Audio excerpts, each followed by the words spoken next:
فکر نہیں کرو، اگر تم نے اپنے دل سے غوث پاک کا نام لے دیا، کشف المحجوب پڑھ لی، کوئی اور کتاب پڑھ لی، میرے کہنے پہ عمل کر لیا، تو سمجھو ایسا ہی مرید ہو جیسے میرے سامنے مرید تھے، کیونکہ ایسا ٹائم آنے والا ہے کچھ بھی نہیں ملے گا، جو ملے گا لوٹنے والا ملے گا، دینے والا کوئی بھی نہیں ملے گا۔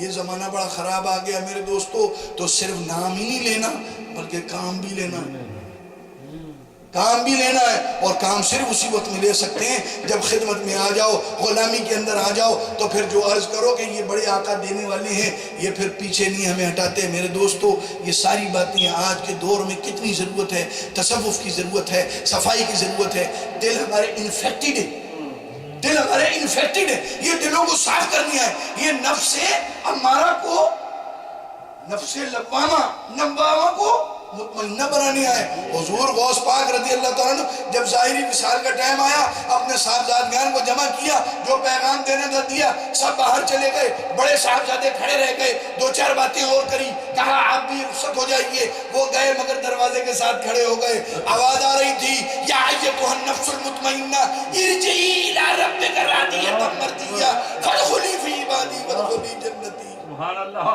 سبحان اللہ۔ میرے دوستو رب کے لیے کون سی بڑی بات ہے، اس نے تو پیچھے سے بھر کے بھیجا ہے۔ تو یہ ہمارے نبی صلی اللہ علیہ وسلم رحمت عالم ہیں، وہاں تو صحابیوں کو ڈائریکٹ رحمت ملی، سبحان اللہ، سبحان اللہ۔ ڈائریکٹ ملی، جو آیا پڑھا لکھا آیا، بغیر پڑھا لکھا آیا، چھوٹا آیا، بڑا آیا، بغیر پیسے کے آیا، پیسے والا آیا، جو آیا ایک جھٹکے میں صحابیت کے مرتبے پر فائز ہو گیا، ایمان کے ساتھ نگاہ ڈالی نبی صلی اللہ علیہ وسلم کے چہرے پہ، رحمت عام تھی، اب رحمت خاص ہو گئی، اب بہت کم کو ڈائریکٹ ملے گی، باقیوں کو ان کے ذریعے ملے گی، تو ہمیں غوث پاک کے پاس جانا پڑے گا۔ 110 میں تو انگلی ڈالی نہیں جاتی تمہارے سے، ہے جی 110 ہے نا حضرت پلگ میں، میں کہوں ذرا انگلی ڈالو، تم کہو کہ نہیں کرنٹ لگ جائے گا، اگر 240 میں تو یہیں سے دور رہو، وہاں تو انگلی ڈالنا بہت دور کی بات، اور یار تم لوگ ڈائریکٹ جانا چاہ رہے ہو، وہاں تو لاکھوں والٹ نکلتا ہے بھائی صاحب، آپ اس قابل نہیں ہو ڈائریکٹ لے سکو جا کر، پہلے اپنی استعداد بڑھاؤ، پہلے 110 پہ آؤ، پھر 240 پہ آؤ، یہ تمہیں اس قابل بنا دیں گے کہ پھر 11,000 وولٹ بھی انشاءاللہ تمہارے نصیب میں آئے گی، دینے والے کے پاس کوئی کمی نہیں ہے، پہلے آپ فائر پروف تو ہو جاؤ، پہلے شاک پروف تو بن جاؤ، اور یہ تو وہاں ڈائریکٹ جا رہے ہیں ہیڈ کوارٹر میں۔ اللہ نے فیصلہ فرما دیا دینے والا میں ہوں، بالکل اس میں کوئی شک نہیں ہے، لیکن بانٹنے والے یہ ہیں، سبحان اللہ، بانٹنے والے یہ ہیں، کیونکہ میرا ان کے ساتھ معاہدہ ہو چکا ہے، اے نبی جو تیرا نہیں وہ میرا نہیں، اے نبی جو تیرا نہیں وہ میرا نہیں، تو پہلے نبی کے پاس جانا ہے، پھر نبی اللہ سے ملانا ہے، ان کی کہنے پہ چلو گے، ان کی اتباع کرو گے، ان کے کہے پر چلو گے، ان کی سنتوں پہ عمل کرو گے، اللہ خود پیار فرمائے۔ آخری بات عرض کر کے آپ سے رخصت ہوتا ہوں، ایسی بابرکت محفلیں سجانی چاہیے اور آنا بھی چاہیے، کیونکہ اب اور کون سا طریقہ ہے، مسجدوں کے تو معاملات ذرا گڑبڑی چل رہے نہیں جی آج کل، آپ کو تو پتہ ہی ہے کہ نہیں، وہ ہوتے ہیں نا جی وہ معاملات چلتے ہیں، وہ ایک جانور آ جاتا ہے علاقے کے اندر تو پوری رات بھونکنے کی آوازیں آتی رہتی ہیں، پوری رات آوازیں آتی رہتی ہیں، بھئی کیا ہوا، پتہ چلا کوئی جانور دوسرے علاقے سے اس علاقے میں آ گیا، اس لیے یہ داخلہ نہیں دے رہے، اس لیے یہ داخلہ نہیں دے رہے، یہ داخلہ نہیں دیں گے، پوری رات بھونک کریں گے کہ یار پہلے ہمارے لیے کم ہے ادھر، تو اور آ گیا ادھر سے، لیکن چلو پھر بھی وہ جانور ہے، وہ کہتا ہے یار یہ جا ہی نہیں رہا، تو چلو کوئی بات نہیں، مل بانٹ کے کھا لیں گے۔ اور یہاں تو آج کل مسجدوں کے معاملے ہیں، وہ کہتے ہیں نہیں جی یہ تو بہت زیادہ بولنے والے آ گئے، ان کو کاٹو، کیونکہ اگر ان کو نہیں کاٹا تو میرا کم پڑ جائے گا، پہلے 25 سال میں آج تک میرا پورا نہیں پڑا ہے جی، وزٹ ویزے سے گرین کارڈ سے پاسپورٹ سے بچوں کے پاسپورٹ سے بچے ڈاکٹر انجینئر بن گئے ہیں، مگر ابھی تک پورا ہی نہیں پڑا۔ ارے پورا پڑھے گا تو دین کی خدمت کریں گے، نیتیں صاف ہیں، پہلے کام تو بن جانے دو، پہلے بات تو بن جانے دو، دین کی خدمت بھی کریں گے۔ میرے دوستو اب تو مسجدیں بھی اپنی نہیں رہی، اب تو پیر بھی اپنے نہیں رہے ہے جی، اب بچا کون ہے اپنا، اب تو اللہ اور اس کے رسول کا دامن تھام لو۔ اور دیکھو اللہ نے کیا فرمایا، میں نے مومنین پر احسان فرمایا، سبحان اللہ، سبحان اللہ، مومن ہے قرآن مجید، یہ ہاتھ بھی انعام، یہ آنکھ بھی انعام، یہ زبان بھی انعام، ہر چیز انعام، بلکہ جب اس کا ذکر کیا جائے گا رات گزر جائے گی، اتنے رب کے انعامات ہیں، وہ اس نے اشرف المخلوق بنایا، اس کا انعام ہے کہ نہیں؟ آپ دیکھیں نا کتنے انعامات ہیں اس کے، کتنے احسانات ہیں. ہم کچھ بھی نہیں تھے، اس نے ہمیں کچھ بنایا. صرف کچھ نہیں بنایا بلکہ اشرف المخلوق بنایا. اشرف المخلوق نہیں بنایا بلکہ مومن بنایا، بلکہ مومن نہیں بلکہ نبی پاک صلی اللہ علیہ وسلم کا غلام بنایا. یہ کتنے احسانات ہیں. مگر رب فرماتا ہے بڑا احسان گنوا دیتا ہوں تم کو، باقی چھوٹے اس میں کور ہو جائیں گے. ہاں کیونکہ دیکھیں نا جی، کوئی بڑا ہے وہ چھوٹے چھوٹے احسان گنائے تو کوئی اچھا لگے. کوئی بادشاہ کسی سے یہ کہے اصغر صاحب میں نے تمہیں 200 روپے دیے، تم کہو گے کیا بات کرتے ہو یار، بادشاہ ہو 200 روپے گنواتے ہو. ہاں اگر کوئی بادشاہ یہ کہے کہ اصغر صاحب وزیر بنا دیا، بات سمجھ نہیں آتی.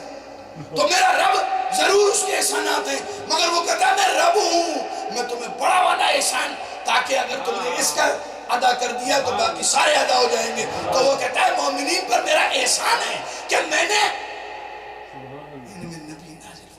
اب اس کی تفصیل میں جائیں گے نا پوری رات لگے.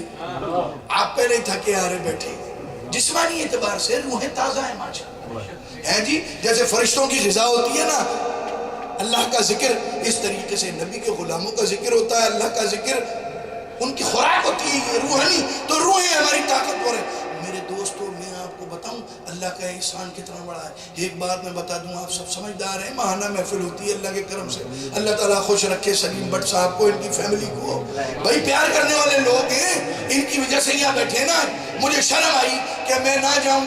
بھائی ایسا کیسے ہو سکتا ہے؟ غوث پاک کی محفل ہے، 2 گھنٹے کا سفر ہو یا 3 گھنٹے کا سفر ہو، کہیں اسی الزام میں نہ پکڑا جاؤں، کہیں اسی الزام میں نہ پکڑا جاؤں. ہماری محفل میں بلایا تھا بھائی ہمارے چاہنے والے نے، آپ کو کیا حق پہنچتا ہے انکار کرنے کا؟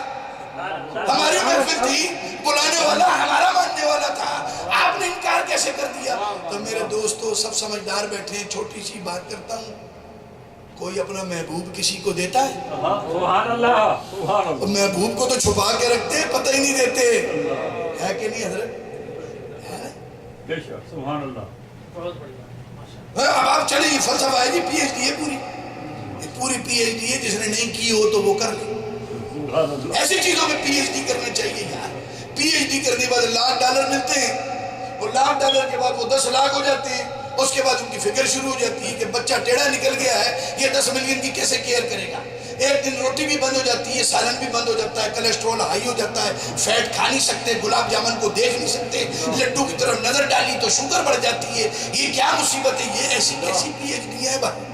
یہ کیسی پی ایچ ڈی ہے جائے اوپر لے جانے کے نیچے لے کے جاتے ہیں. ارے بھائی عشق مصطفیٰ لو، اس میں محمد کا نام لو جو ہر پست کو بالا کرتا ہے. یہ ہر بالا کو پست کرنے والی ڈگریوں میں تو میرے دوستو پی ایچ ڈی ڈگری یہ ہے کہ پتہ لگائیں یہ محبوب کوئی کسی کا دیتا ہے. اللہ نے کہا نہیں، میں اپنا محبوب تم کو دیتا ہوں.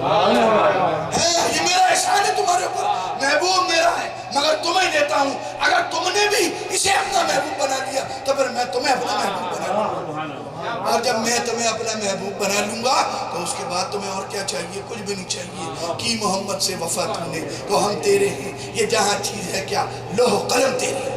وہ مالک کی دنیا لے کے میں کہیں چلا تو نہیں جاؤں گا، یا کوئی چلا جائے گا کہیں لے کر؟ کہاں جائے گا؟ تو رب کو دینے میں اعتراض کیا ہے؟ جب مال گھر کا گھر میں ہی رہے تو پھر دینے میں کیا اعتراض ہے؟